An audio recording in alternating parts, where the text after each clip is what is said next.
Evaluación sonográfica de la dilatación del tracto urinario en recién nacidos. Es el título de mi presentación y es una de mis últimas banderas y es muy importante para mí porque la dilatación sonográfica del tracto urinario ha sido por años un tema de cuestionamiento, de interrogantes, de preguntas, de muchas respuestas, de múltiples y diversas respuestas. Nuevamente les comento que no tengo conflictos de interés. Los objetivos de esta presentación específicamente son, en primer lugar, dar a conocer el nuevo sistema de clasificación de la dilatación del tracto urinario, que fue propuesto a la comunidad científica en el 2014, a la comunidad de trabajadores de la salud en general y un repaso de su actualización en el 2021. Fíjense que en esta diapositiva tenemos la palabra nuevo resaltada porque realmente desde el 2014 para acá no es un sistema nuevo, pero para muchos en el sector de la salud, en los trabajadores, en los que hacemos ultrasonido, en los médicos radiólogos, en los urólogos, en los nefrólogos, en los obstetras y en los pediatras, todos los que compartimos el tratamiento, el diagnóstico de estos pacientes, pues en algunos medios es un sistema nuevo. Queremos darlo a conocer y queremos decir cuáles son las ventajas de su uso. También queremos informar sobre los algoritmos de diagnóstico y de seguimiento para tener en cuenta en dicha patología e ilustrar con algunas imágenes de interés. Tenemos que la dilatación del tracto urinario se diagnostica hasta en un 5% de los exámenes ecográficos prenatales. Y la etiología de estos procesos, de esto puede ir desde un proceso transitorio que desaparece espontáneamente hasta las patologías nefrourológicas más severas. El diagnóstico inoportuno puede dar lugar a la aparición de hipertensión arterial, nefropatía, insuficiencia renal crónica, que posteriormente va a tener un pobre pronóstico y una mala calidad de vida, a diferencia de cuando los casos se detectan tempranamente y que son tratados de forma adecuada. Podemos evitar de esta forma la presentación de las complicaciones tanto postnatales y abordarlo con conductas diagnósticas y terapéuticas adecuadas, precoces y que son de menor costo económico para el sector de la salud y que también para el paciente, al ser detectados tempranamente, tal vez pueden ser manejados de una mejor forma. Hay una amplia gama de presentaciones y de patrones en la práctica clínica. Eso es el antecedente de por qué se realizó este consenso. Falta de uniformidad sobre cómo se definía, se clasificaba la dilatación del tracto urinario. No es que no había clasificaciones, no es que no había una forma de manejo. Lo que pasa es que cada grupo, los urólogos, los nefrólogos, los radiólogos, los obstetras, los pediatras, ve la enfermedad desde un punto diferente por el manejo que ellos van a darle y cada uno tenía una clasificación que no necesariamente eran clasificaciones que tenían consenso de alguna manera. Entonces, esta existencia de múltiples sistemas de clasificación dio lugar a una forma de comunicación de los hallazgos con una nomenclatura errática y variable. El uso de terminologías distintas, terminologías similares, significados superpuestos para describir la dilatación de la clasificación de la vía urinaria es justamente lo que se quiso evitar. Por ello, en el 2014, un grupo de médicos en representación de el Colegio Americano de Radiología, el Instituto Americano de Ultrasonido en Medicina, la Asociación de Nefrología Americana de Nefrología Pediátrica, la Asociación de Urología Fetal, la Asociación de Urología Pediátrica, la Asociación de Radiología Pediátrica representada excelentemente por el doctor Casa Darsh, y la Sociedad de Radiólogos que practicaban ultrasonido se unen para consensuar cómo vamos a clasificar, cómo vamos a definir y cómo vamos a hacer el seguimiento de estos pacientes y alguna propuesta para el diagnóstico temprano, para el seguimiento y para la clasificación de la misma. Entonces, ¿cuáles eran los objetivos de este grupo? La primera meta fue proponer una descripción unificada de la dilatación del tracto urinario que pudiera aplicarse tanto prenatal como postnatalmente y que tuviese una nomenclatura que fuera consistente para todos los grupos. Cuando me refiero a grupos, hablo de los grupos médicos.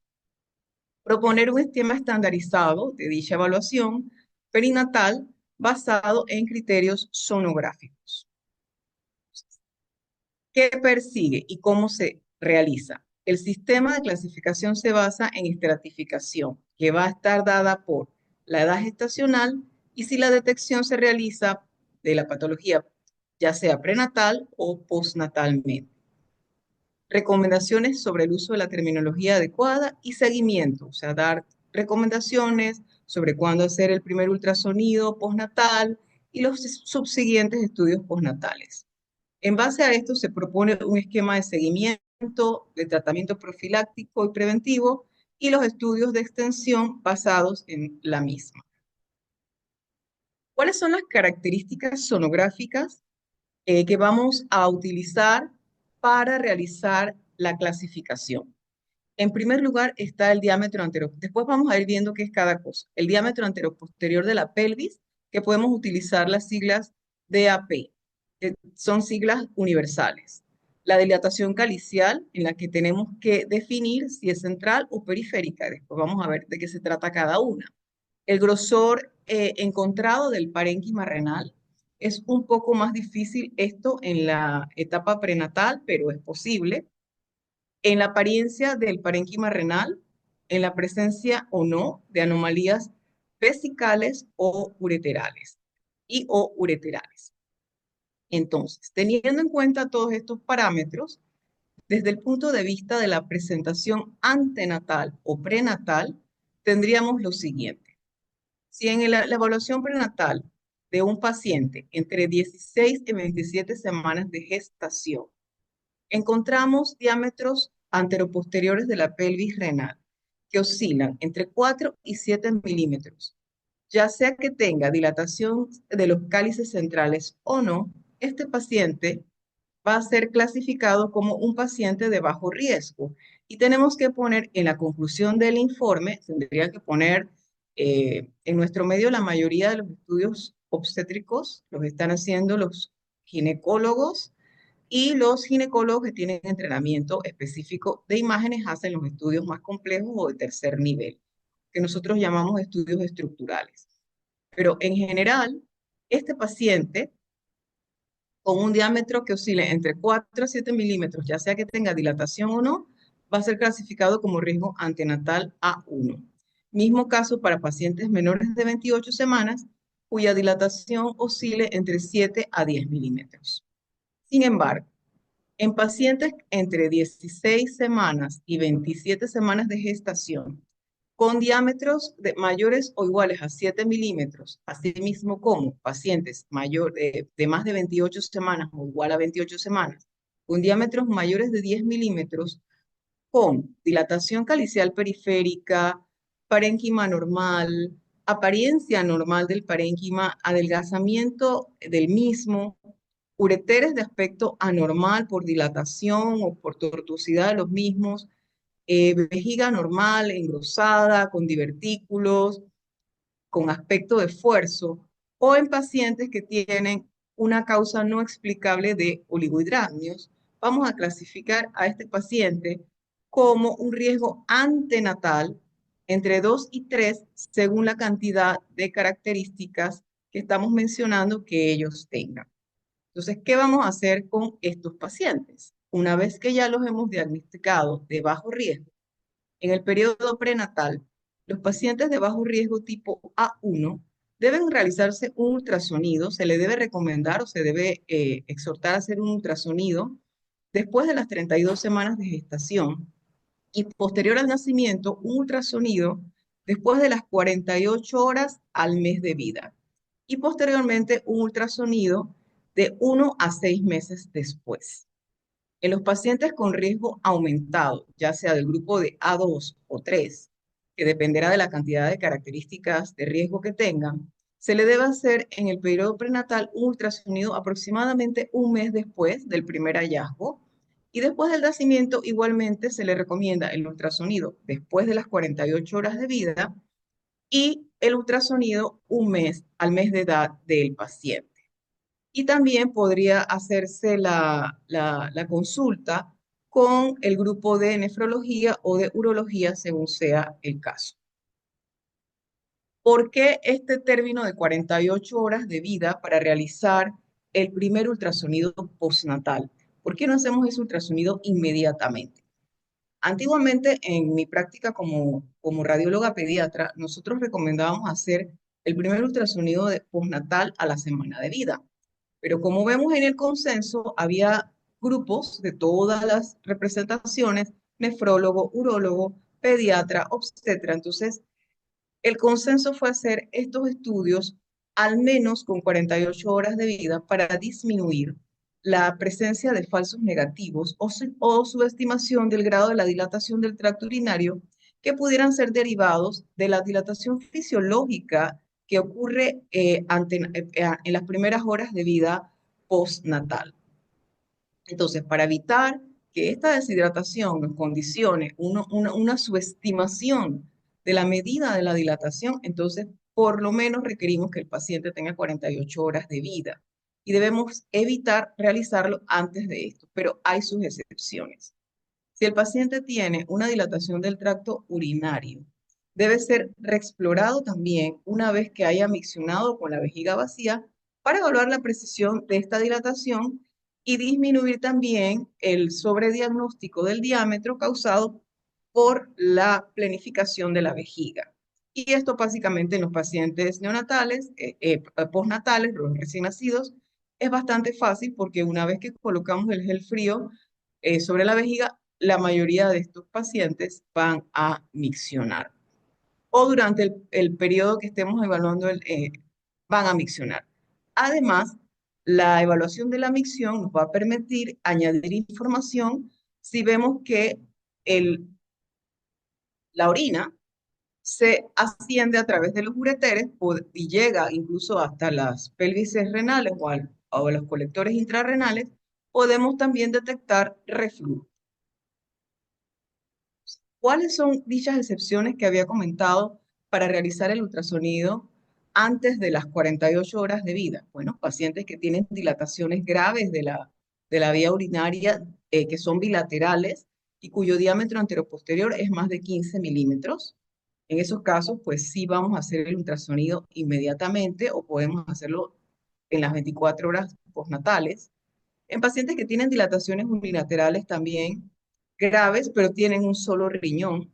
En pacientes que tengan oligohidramnios, ahí yo añadiría oligohidramnios severo, que no tengan una causa justificable de esos oligohidramnios. Por ejemplo, en pacientes que tienen una atresia esofágica, pues hay una explicación para el oligohidramnio. Estos pacientes estarían excluidos de esta situación.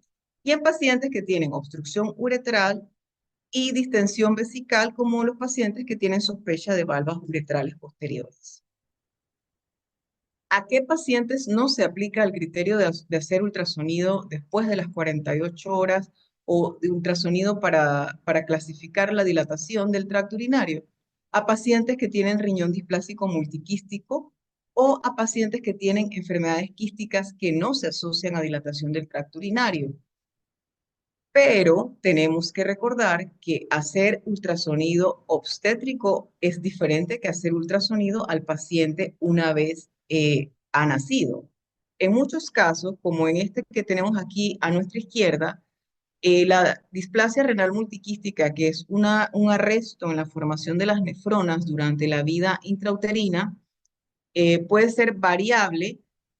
Los pacientes van a tener escaso parénquima, múltiples imágenes quísticas que no comunican entre sí y que posteriormente esta orina que ha quedado aquí atrapada se va a reabsorber y es posible que posteriormente este riñón totalmente quede atrófico o incluso no visible y el paciente pueda ser considerado posteriormente como un paciente monorreno.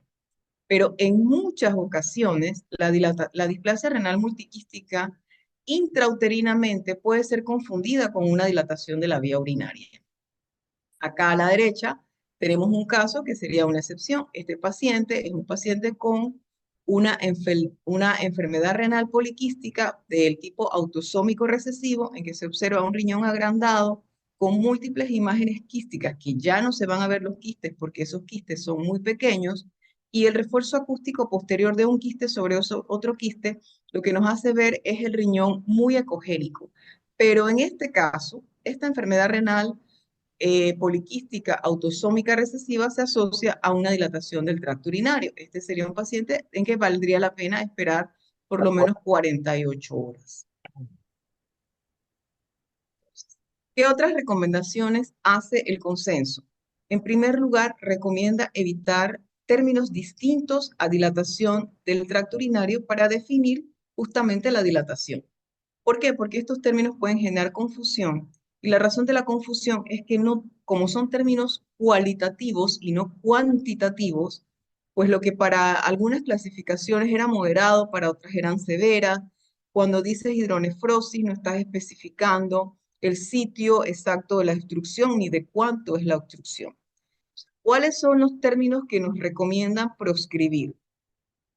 Hidronefrosis, uronefrosis, pielectasia, pielviectasia, pielocaliectasia y sobre todo el término prominencia de la pelvis renal. Lo que debemos informar en nuestros reportes es dilatación del tracto urinario, definir el diámetro anteroposterior de la pelvis, definir si está dilatado el ureter, cuánta es la extensión de esta dilatación, hasta dónde llega, y utilizar siempre términos cuantitativos que van a ser comunes a todos. ¿Dónde vamos a medir el diámetro anteroposterior de la pelvis? Esta es una pregunta muy importante, porque si medimos en un lugar inadecuado, no va a haber una reproductibilidad entre los observadores. ¿Y cuál es el sitio propuesto? El sitio propuesto es medir el diámetro de la pelvis en el sitio más grande en que la veamos en diámetro transverso a nivel del hilio renal y que esté cubierta por parénquima. Es decir, aquí tenemos una imagen esquemática que es tomada justamente del artículo del consenso, donde nos indican cómo medir. Tenemos la dilatación, aquí tenemos una pelvis extrarrenal que tiene una dilatación importante y vemos acá con estas flechitas punteadas la dilatación intrarrenal. ¿Dónde vamos a medir? En el sitio más grande de dilatación, pero que todavía la pelvis esté cubierta por parénquima y en este caso es justamente aquí, pues en la apertura hacia el ilio. No debemos medir en este punto, por ejemplo, que pareciera ser más grande porque ya esto es parte de la pelvis extrarrenal. Si tuviésemos en el interior del riñón un sitio con mayor distancia del diámetro de la pelvis, pues ese sería el sitio correcto para medir. Y aquí tenemos dos ejemplos. Aquí tenemos un ejemplo con una dilatación de 6,3 milímetros y acá tenemos otro ejemplo con 22 milímetros de dilatación de la pelvis, pero utilizamos el sitio más grande donde podemos ver la pelvis aún cubierta por parénquima renal. En cuanto a la dilatación piélica, tenemos que recordar que los contornos de esta dilatación, los bordes de esta dilatación deben ser lisos. Acá, en este ejemplo, en que vemos un corte sagital del riñón, tenemos una imagen donde vemos que hay una dilatación, pero que el borde de la pelvis está como adentrándose hacia las estructuras colectoras intrarrenales. En este caso, aquí, esta dilatación piélica también se acompaña de una dilatación de los cálices centrales. En cuanto a la dilatación, si es central o periférica, esto es uno de los puntos de mayor relevancia y de los puntos que se ha determinado que hay mayor dificultad y mayor eh, no concordancia entre observadores hasta que aprendemos todos a hacerlo correcta y adecuadamente. La dilatación central se trata de una dilatación piélica. Aquí tenemos un corte sagital. Bueno, todos los cortes son sagitales con excepción de este. Aquí tenemos un corte sagital de un riñón derecho en el que vemos que hay dilatación de la pelvis, pero además hay, como había mencionado en la imagen anterior, un adentramiento hacia los colectores intrarrenales más cercanos. Aquí vemos lo mismo. En esta imagen de acá abajo, del inferior izquierda, vemos que hay una combinación, hay una dilatación de colectores intrarrenales centrales, pero también hay un abalonamiento y una entrada de este cáliz abalonado y dilatado entre las pirámides renales. Entonces aquí hay una combinación de dilatación de colectores centrales con dilatación de colectores periféricos. Y en este caso, entonces, se consideraría una dilatación de colectores periféricos en la descripción de este estudio. Y aquí tenemos medido el diámetro transverso en el sitio donde más ancho se ve la pelvis a nivel intrarrenal. La dilatación periférica es más fácil de diagnosticar, pues que tiene menos dificultad y da menos dudas. Vamos a ver abalonamiento de las estructuras colectoras con pérdida de la morfología de los cálices. Vamos a ver cómo esos cálices abalonados se adentran entre las pirámides y esto nos va a dar más fácilmente el diagnóstico. En este caso, ubicado aquí inferiormente, vemos además que están mucho más abalonados y que además se asocia a adelgazamiento del parénquima renal. Aquí tenemos la evaluación del grosor del parénquima renal. La evaluación del grosor del parénquima renal, según distintas escuelas, yo he visto, algunos lo hacen en diámetro transverso, otros lo hacen en imágenes sagitales, otros lo hacen en imágenes transversas. A mí me enseñaron a hacerlo en imágenes transversas y el artículo no habla sobre eh, cómo hacerlo. No hay mucha diferencia si lo realizas entre diámetros transversos, en imágenes transversales o axiales, o si lo haces en imágenes sagitales. Yo lo que recomiendo es utilizar el sitio de menor grosor en el caso de que haya diferencias entre la dilatación pielocalicial, ya sea en diferentes grupos colectores. Y aquí podemos ver la realización de la medida y se considera un grosor normal en recién nacidos, el grosor de 1 centímetro, que es aproximadamente lo mismo que ocurre en niños mayores y en adultos. En cuanto a la apariencia del parénquima renal, tenemos que evaluar la ecogenicidad del riñón. Hay que recordar que la ecogenicidad del riñón de los neonatos es mayor, que los neonatos tienen las pirámides más visibles, lo que muchas veces mencionamos como pirámides prominentes, y que esas pirámides van a ser más hipoecoicas en relación al parénquima o corteza de dichos riñones, a diferencia del patrón ecográfico que van tomando los niños después de un año, como el que vemos aquí en esta imagen cuadro superior, que es un paciente que específicamente tiene un año de edad.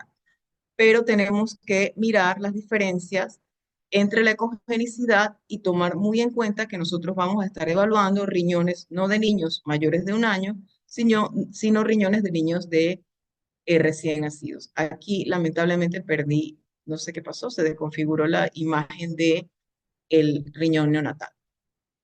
¿Qué vamos a ver? Aquí tenemos un corte sagital de un riñón donde podemos ver que en el grupo colector inferior hay una gran dilatación importante de cálices, eh, tanto centrales como periféricos, es prácticamente una pérdida total del grosor del parénquima renal. Y en el grupo colector superior vamos a ver un riñón hiperecogénico con múltiples imágenes quísticas en su parénquima y otras de dilatación de la vía urinaria. Aquí hay un solo corte, pero estas dilataciones coalescían o se conectaban por lo que considerábamos que eran dilataciones que estaban relacionadas no con quistes, sino con dilatación del grupo colector superior. En este caso aquí inferior vemos que hay una dilatación que no es tan importante como en el caso de aquí. Sin embargo, a pesar de que la dilatación es apenas de los colectores centrales, se observa un gran aumento de la ecogenicidad de este parénquima con pérdida de la relación seno-corteza y sin la capacidad para visualizar adecuadamente las pirámides renales. Y a pesar de ello, la dilatación no es tan importante. Sin embargo, al evaluar este parénquima, esto le confiere puntos en grado de patología para la clasificación. En cuanto a las anomalías de la vejiga urinaria, pues tenemos aquí una imagen donde vemos una vejiga con paredes regulares, lisas. Este es el corte sagital, el corte coronal. Vemos que hay abundantes ecos en suspensión en el interior, lo que corresponde a detritus celulares que pudieran ser causados por hemorragia o por infección. En este otro caso, vemos una vejiga con paredes gruesas, irregulares, con trabeculaciones. Este es un paciente con unas valvas en la uretra posterior y tiene ya cambios secundarios a una vejiga de esfuerzo. En este caso, acá inferior izquierdo, tenemos una vejiga que tiene paredes bastante regulares.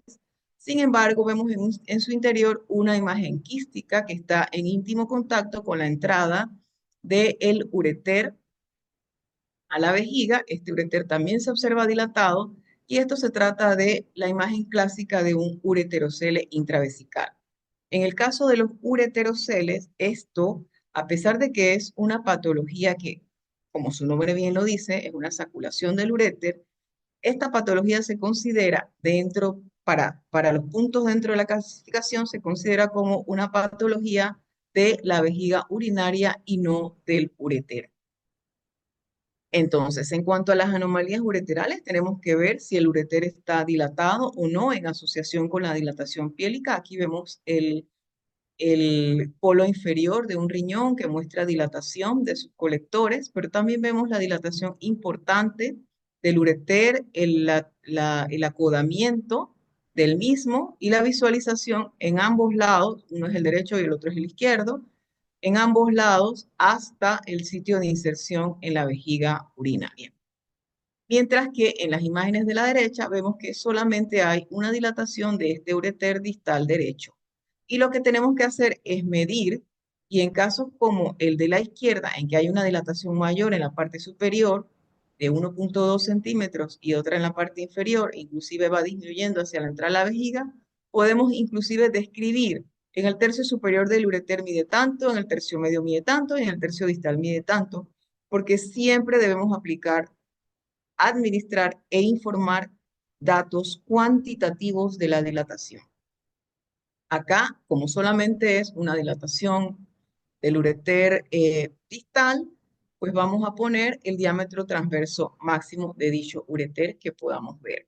Recordemos que en algunas veces nosotros podemos ver el peristaltismo renal, el peristaltismo ureteral, y vamos a ir viendo el ureter entregando la orina a la vejiga, cambiando de diámetro, y lo que tenemos que hacer es esperar a tener el diámetro máximo del ureter para contemplar esa medida en el reporte. Entonces, una vez que hemos evaluado nuestros pacientes, que hemos visto el diámetro de la pelvis, si tiene dilatación ya sea central o periférica, hemos evaluado las características del parénquima, el grosor del mismo, la ausencia o no de dilatación de los ureteres y imágenes patológicas de la vejiga urinaria, entonces vamos a proceder a hacer la clasificación. En este ultrasonido en paciente postnatal mayor de 48 horas de vida, una dilatación de 10 a 15 milímetros con o sin dilatación de los cálices centrales se considera de bajo riesgo y nosotros vamos a reportar el diámetro anteroposterior de la pelvis, vamos a reportar si tiene dilatación calicial central y en la conclusión vamos a decir que tiene riesgo postnatal P1.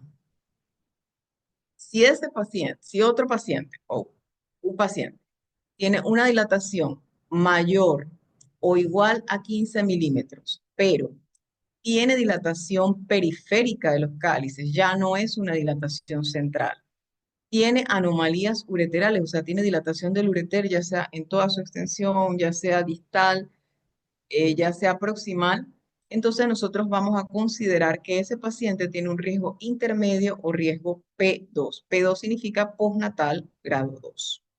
Si el paciente tiene una dilatación mayor de 15 milímetros, dilatación calicial, disminución del grosor del parénquima, apariencia anormal con presencia de pequeños quistes o aumento de la ecogenicidad, ureteres anormales, dilatados, acodados o solamente dilatados distalmente, y paredes vesicales anormales o contenido anormal en el interior de la vejiga urinaria, vamos a considerar a este paciente con riesgo postnatal P3.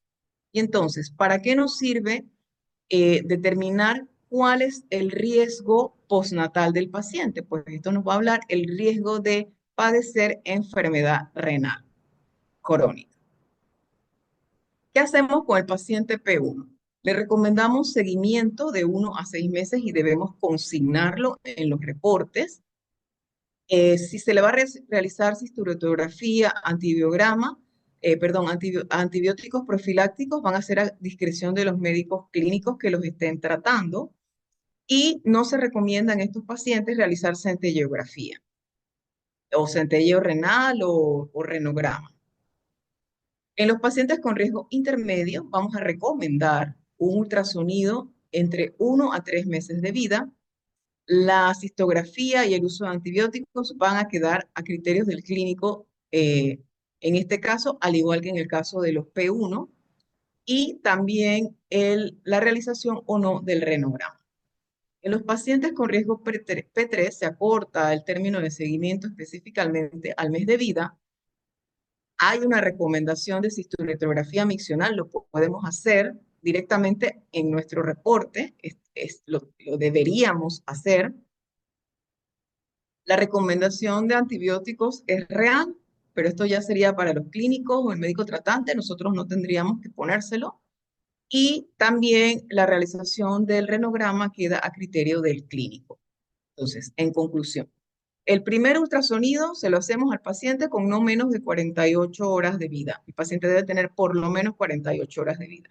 Si por alguna circunstancia nosotros tenemos que hacer un ultrasonido antes de ese periodo de tiempo, nosotros tenemos que concluir y tenemos que recomendar realizar un ultrasonido posterior a las 48 horas.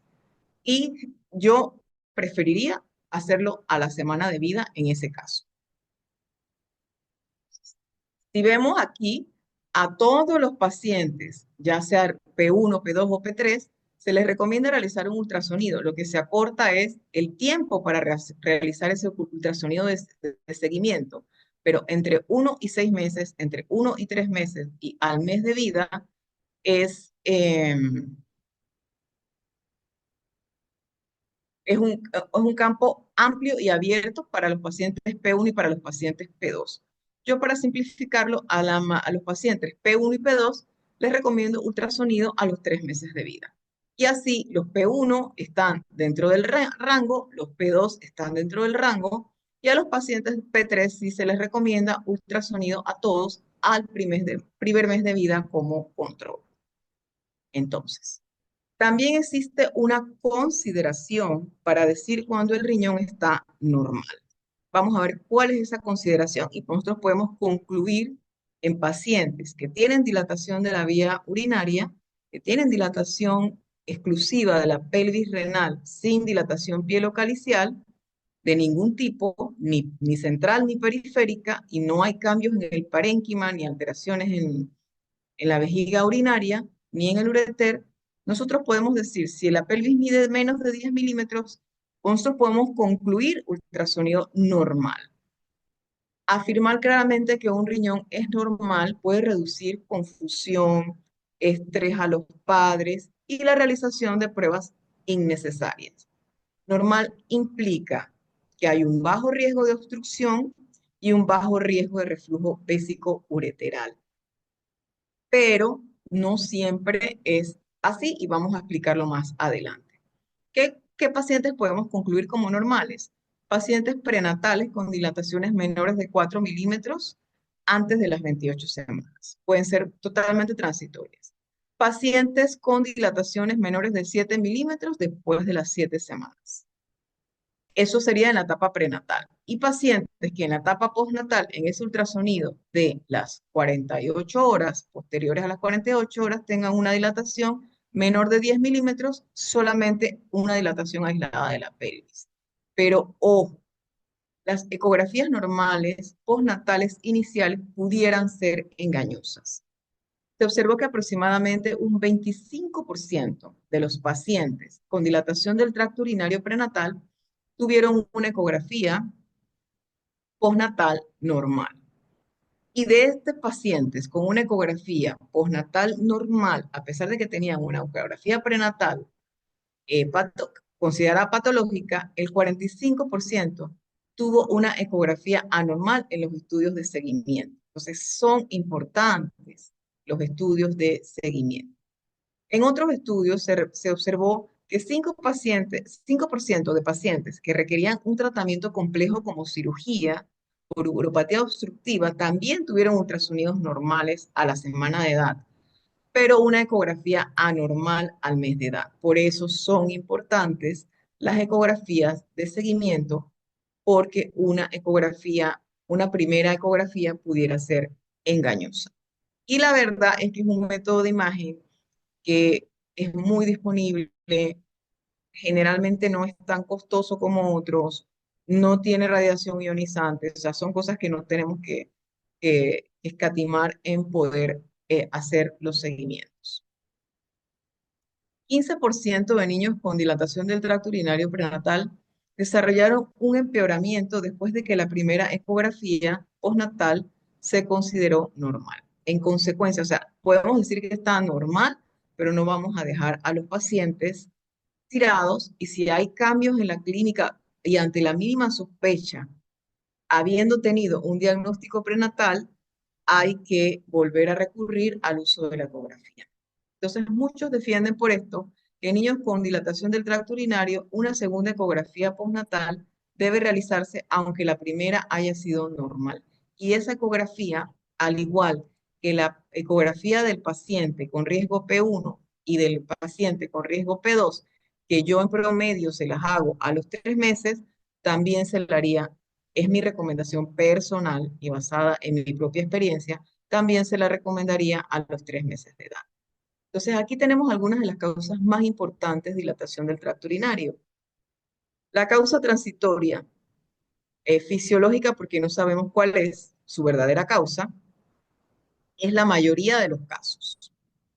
La obstrucción de la unión pielo-ureteral, aproximadamente de un 10 a un 30% de los casos, el reflujo de 10 a 40% de los casos. Estas variaciones dependen de las series y del sitio que lo presentó, ¿no? La unión ureterovesical obstruida o pacientes con megaureter en hasta un 15% de los casos, enfermedad renal displásica multiquística del 2 al 5% de los casos. Esto básicamente corresponde a un error de diagnóstico. Pacientes con valvas ureterales posteriores en un 1 a un 5% de los casos. Estos serían pacientes del sexo masculino. Eh, Cosas menos comunes, ureteroceles ectópicos, ureter ectópico, doble sistema, atresia de la uretra, síndrome de vientre de ciruela pasa o Prumbelli, enfermedades poliquísticas o quistes renales asociadas. Después de que se realizó esta clasificación y que todos los grupos que habíamos mencionado se unen, hacen una evaluación de la misma en el 2021 para ver qué había pasado, qué habíamos logrado, qué habíamos alcanzado con la clasificación y con el seguimiento de los pacientes. En primer lugar, se observó que existía acuerdo en el valor, la importancia y el uso de la herramienta de forma sistemática. Y además estaba muy de la mano con medicina basada en la evidencia. El uso y los resultados fueron muy consistentes entre usuarios distintos, y en algunos centros, sobre todo en los Estados Unidos, pues ya son parte de las guías y pautas de manejo específicamente. No salen de ahí. También se encontró una correlación entre el sistema de clasificación, los resultados clínicos y quirúrgicos. Y los pacientes encontraron que hay correlación entre el grado de la dilatación del tracto urinario y las anomalías urológicas encontradas postnatalmente. Que la mayoría de los casos de pacientes con riesgo antenatal 2 y 3 eran consistentemente postnatalmente 2 y 3 también. Que mientras más alto el grado de dilatación del tracto urinario, se correlacionaba con menor probabilidad de resolución espontánea de esas que fisiológicamente, entre comillas, ocurrían en los pacientes con menor grado. Mayor tiempo para la resolución del hallazgo en estos pacientes con grados más altos de dilatación, mayor riesgo de infecciones y mayor riesgo de intervención quirúrgica. También se encontró una correlación entre los grados de dilatación y la probabilidad de intervención quirúrgica. Los pacientes normales con aproximadamente 1%, o sea, fíjense que hay pacientes normales que al final terminan, o sea, normales en el primer ultrasonido postnatal terminan siendo intervenidos, pero son pocos, muy pocos. Pacientes con dilatación de bajo grado, P1, también pocos requieren intervención quirúrgica, pero esto va en ascenso en la medida que los pacientes son clasificados como P2 y P3, y en los pacientes clasificados como P3, aproximadamente en un 50% de los casos, se va a requerir intervención quirúrgica. Y tenemos que estar claros que hay una correlación. Previo al consenso del 2014 se había realizado una encuesta que había mostrado que la llamada dilatación central por el consenso de 2014 en los estudios previos, en una encuesta previa, los radiólogos o los que informaban los estudios solían llamar normal, leve hidronefrosis, hidronefrosis moderada, pelviectasia o pielocaliectasia. Entonces, debemos evadir estos términos y utilizar el término dilatación calicial central o dilatación central de los cálices. Por lo tanto, se concluye que podría ser clínicamente muy similar a lo normal, pero necesitamos una segunda revisión. Y también nos recomiendan que en este caso evaluemos a los pacientes en decúbito prono para disminuir la variabilidad entre las pruebas.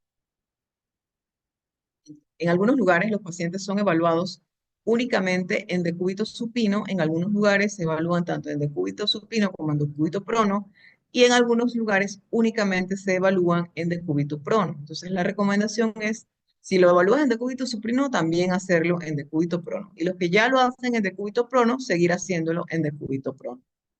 Entonces aquí tenemos una imagen ilustrativa de lo que sería un paciente normal, o sea, una dilatación de menos de 10 milímetros de la pelvis, no asociada a dilatación de colectores centrales, un P1 que está con dilatación de colectores centrales, P2 cuando ya incluimos la dilatación de colectores centrales y P3 cuando alguna de las características como dilatación calicial periférica se asocia a alguna patología, ya sea del parénquima, del ureter, de la vejiga urinaria. Entonces, en conclusión, el sistema de clasificación del 2014 es un sistema útil, proporciona uniformidad para la descripción de la dilatación del tracto urinario. Antes de eso, básicamente estábamos como en la Torre de Babel, cada uno diciendo lo mismo, pero tal vez de su propia forma. En el 2021, la revisión de la investigación del uso de la clasificación y del consenso demostró que podía predecirse los resultados tanto clínicos como quirúrgicos y que tenía una mejor confiabilidad interobservador en comparación con los sistemas que usaba cada grupo previamente a la clasificación. El objetivo actual, la bandera actual, es aumentar la adopción entre diferentes subespecialidades, entre diferentes grupos de especialistas y crear conciencia de planes estandarizados para la gestión y para optimizar también la atención al paciente, para disminuir la realización de exámenes innecesarios. Por ejemplo, en algún momento había recomendación de realizar controles sonográficos cada mes en algunos grupos, y esto ya se sabe que no son necesarios, pero que sí hay en otros grupos no se les hacía control hasta el año, y ahora sabemos que estos controles deben ser realizados entre 1 y 6 meses o al mes de vida en el grupo P3. Entonces, optimizamos, estandarizamos y hablamos el mismo idioma entre todos los especialistas que estamos encargados de la atención de pacientes con dilatación del tracto urinario. El término hidronefrosis, que es un término al que todos le tenemos mucho cariño, yo crecí con la hidronefrosis. Actualmente yo solamente lo uso para decir que no hay dilatación, solo por rememoranza. Cuando quiero decir que no hay dilatación del tracto urinario, cuando no la tiene, me permito decir que no hay hidronefrosis. Pero debemos utilizar el término genérico, dilatación del tracto urinario y utilizar medidas cuantitativas del grado de la dilatación y especificar en qué parte. Aquí está parte de la infografía utilizada. Les agradezco muchísimo su atención y les agradezco también mucho la invitación a compartir con ustedes esta información. Creo que hay un periodo de preguntas. Estoy anuente a, si conozco la respuesta, a compartirla con ustedes. Muchas gracias, doctora Lavinia. De verdad, una presentación muy didáctica, muy ordenada, que nos aclara, nos ordena las ideas, sobre todo por esta confusión de términos e incluso que aunque el hallazgo sea positivo visualmente, a veces incluso hacer el informe puede causar confusión en lo que describimos porque no sabemos describir bien. Y ya con estas pautas explicadas desde cómo medir correctamente la dilatación, en qué plano va a ser correcto hacer la medida AP. Además, poder describir los grados de riesgo que pueden encontrarse basados justamente en estos hallazgos, creo que nos ayuda a hacer un informe correcto y poder apoyarnos en el grupo multidisciplinario de los que estamos atendiendo a estos pacientes. Doctora Lavinia, muchas gracias. En efecto, hay un par ahí de preguntas que han llegado al chat y al chat de Zoom y al otro chat de Asogu, así que voy a dejar el tiempo en este momento al doctor Wilson Zacarías, es el secretario. Antes de eso, un minutito me regalan. Yo Claro. aquí en la bibliografía los invito. Este es el artículo del consenso. Hay una revisión del 2021. Yo los invito a que revisen el artículo. Es un poquito extenso. No me crean a mí. Ujú. Léanlo completamente. Yo lo que les he presentado es un resumen, pero es bien importante ver las consideraciones específicas del mismo. Muchas gracias, ahí está anotada la observación y por supuesto. Ahora sí, entonces dejo el tiempo a nuestro secretario, doctor Wilson Zacarías, que hará lectura a algunas preguntas que están en el chat. Doctor Wilson. Buenas noches. Buenas noches, doctora. ¿Cómo está? Espero que esté muy bien. Bueno, aquí preguntan, ¿qué tan eficientes serían entonces las detecciones de las enfermedades renales en pacientes que aún están intraútero y a los cuántos meses de gestación se puede realizar este tipo de ultrasonidos? Preguntan.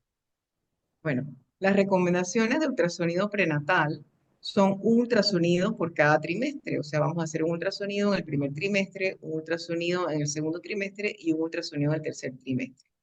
Sabemos que en muchos de nuestros países, por razones diversas, a veces las pacientes no se realizan las ecografías, pero la detección en cualquiera de estas etapas es importante, pero tiene diferencias.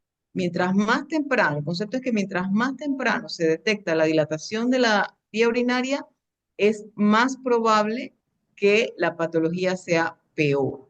Pero sí, nosotros desde intraútero podemos determinar pacientes con valvas de uretra posterior, podemos determinar las dilataciones, podemos determinar si se asocian a dilatación de los ureteres. Es más difícil la evaluación del parénquima, pero sí se puede evaluar el grosor.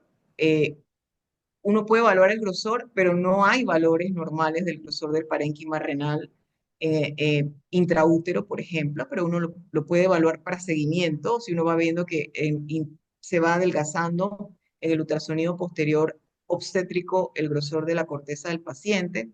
En muchos casos se va a poder ver la presencia o no de quistes, o de pequeños quistes en el parénquima, o sea que sí es sumamente útil. Es diferente que con el paciente ya nacido, pero es muy útil y es preventivo. Muchas gracias, doctora. Aquí hay otra pregunta que dice, ¿con qué frecuencia ha observado riñones fetales ecogénicos y si hay seguimiento para posparto de los recién nacidos?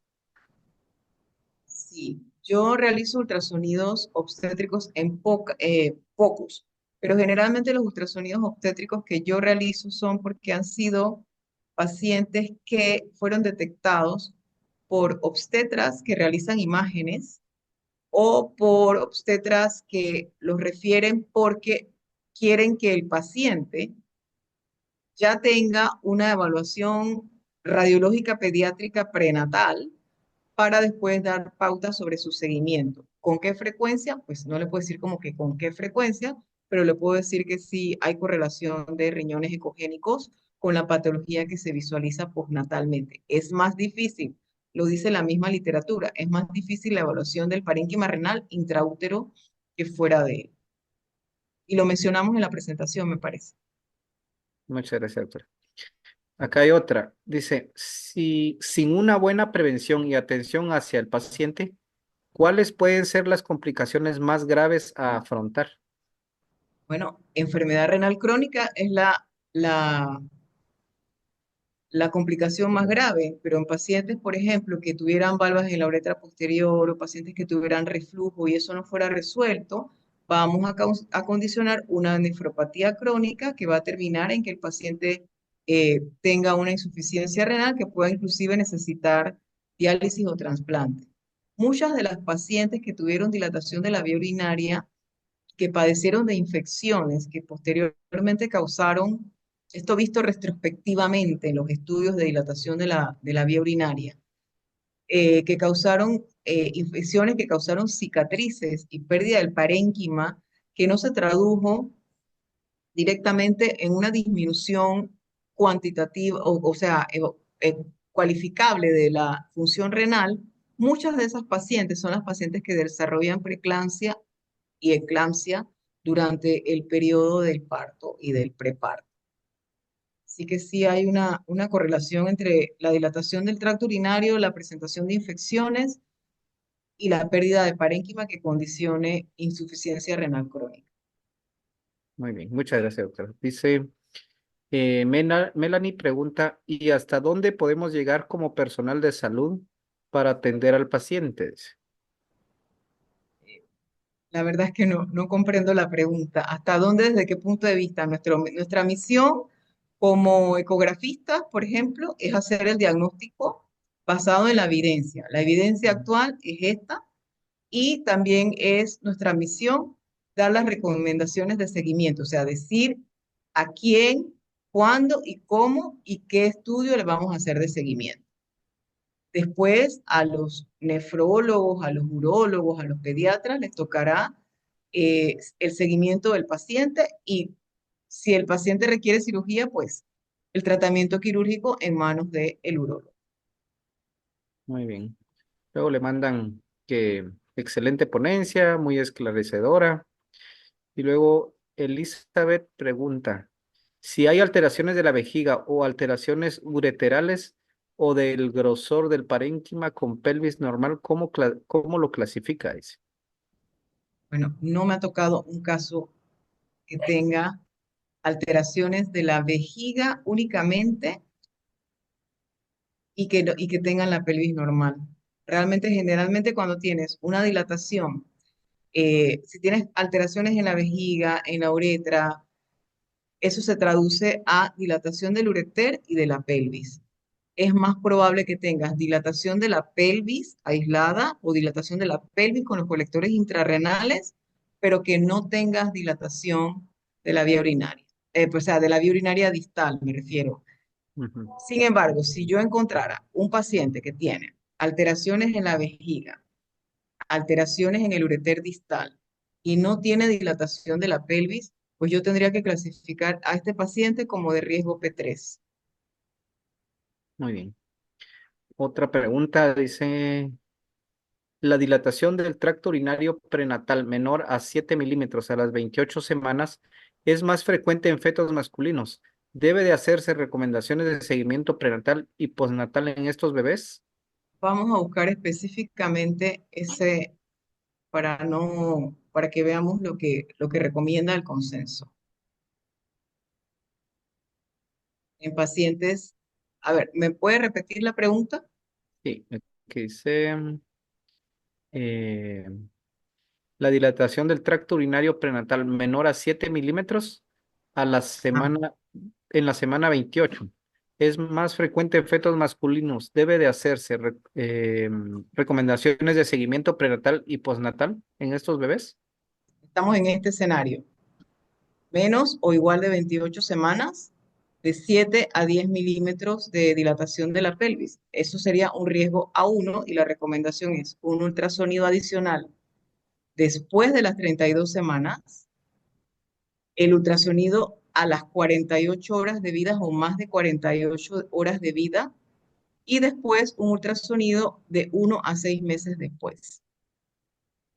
Como les había comentado, esos pacientes son los mismos pacientes que van a quedar en riesgo P1 y riesgo, que van a ser pacientes que vamos a recomendar el ultrasonido de 1 a 6 meses después. Como a los pacientes de riesgo P2 postnatal, se les recomienda ultrasonido de 1 a 3 meses, yo lo resumo en que el riesgo postnatal P1 y P2 le hacemos ultrasonido a todos a los 3 meses. Y al riesgo P3, el ultrasonido de control después de las 48 horas, a menos que ocurra alguna otra intervención, debe ser al mes de vida. Muy bien. Dice, ¿alguna recomendación para poder realizar mejores técnicas para encontrar los riñones en pacientes intraútero?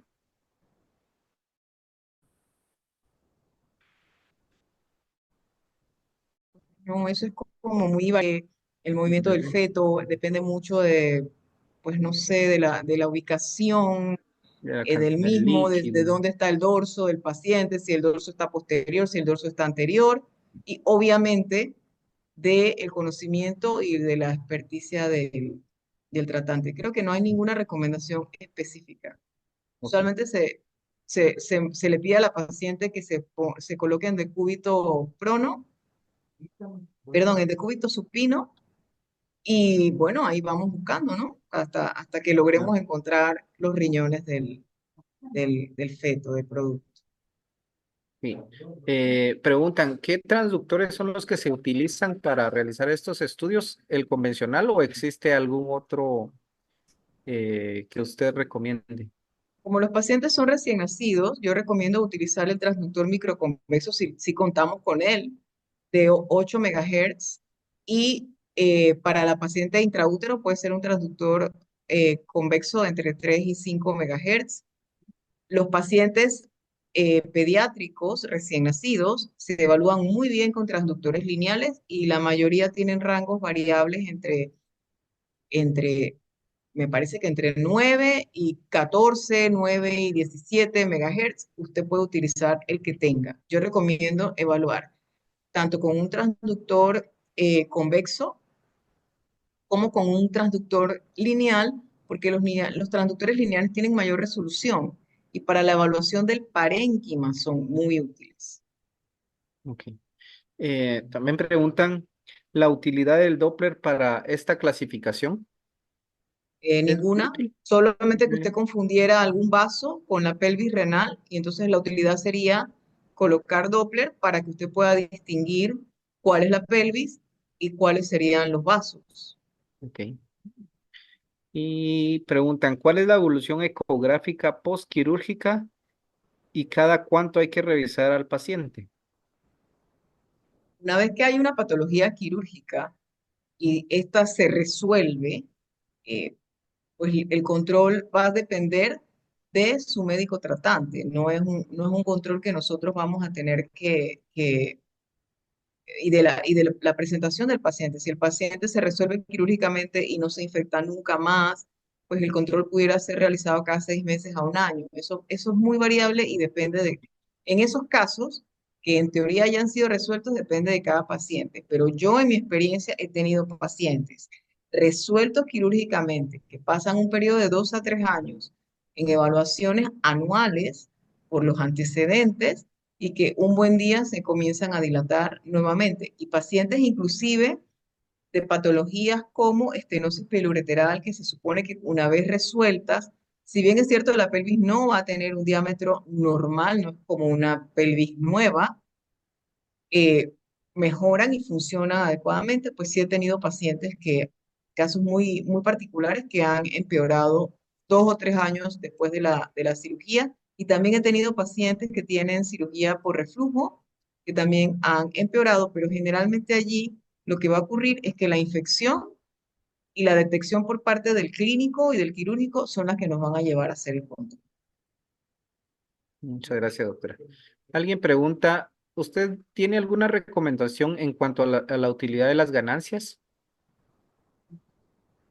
Básicamente no, excepto en la evaluación de la vejiga urinaria. Para poder ver los ecos en suspensión tenemos que utilizar ganancias bajas. Muy bien. Preguntan, ¿hay correlación con otras patologías que puedan hacerse, que puedan hacer algún diagnóstico diferencial al verlo? Realmente no entiendo la pregunta. Dice, lo voy a volver a leer. Dice, vamos a ver, ¿hay correlación con otras patologías que puedan hacer algún diagnóstico diferencial al verlo? Seguramente tal vez después de la cirugía, pienso yo, me imagino, no sé cómo, no sé qué querrá decir Bueno, yo esta quiero creer la pregunta. por ejemplo, se pueden confundir las enfermedades renales quísticas intraútero con dilatación de la vía urinaria. Eso pudiera ser, tal vez a lo que está llevándonos esta pregunta.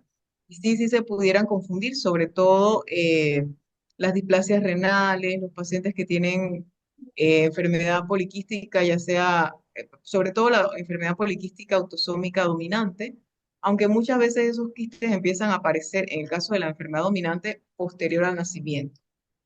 Pero en la displasia renal multiquística sí he visto mucha confusión del ultrasonido prenatal con sospecha de dilatación de la vía urinaria y una vez hacemos el control postnatal, descubrimos que realmente era una dilatación secundaria, no era una dilatación, sino que eran quistes renales que no comunicaban y que no correspondían a la vía urinaria.